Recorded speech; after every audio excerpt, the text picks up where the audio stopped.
Hello! Today we're preparing the Russian version of a Spanish tortilla. Again, for this dish we'll need potatoes. 5 or 6 potatoes are cleaned and cut into thin pieces so that they'll cook faster. Boil the potatoes for 3 to 5 minutes until halfway cooked. Drain the water. Cut 1 head of onion into half rings. Onions and potatoes are an all-time classic. We can always use some extra garlic. Take 2 cloves and chop finely.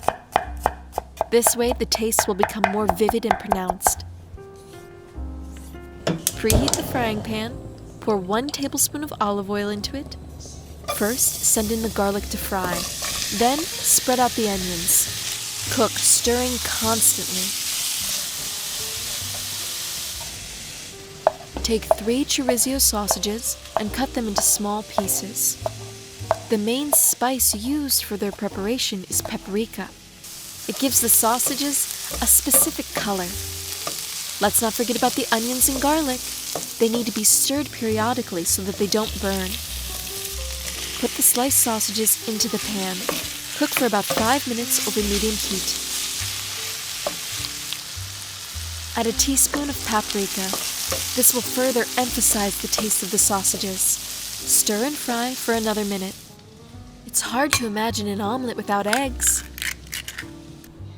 So here they are. Take 6 and break them into a large bowl.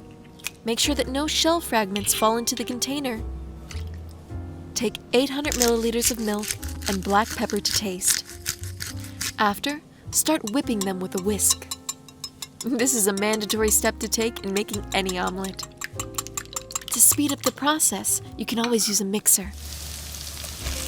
Put the slightly boiled potatoes in the pan and salt them properly. Mix it up. Let the potatoes absorb the flavors of the sausages and turn a slightly beautiful red color. Distribute the food evenly.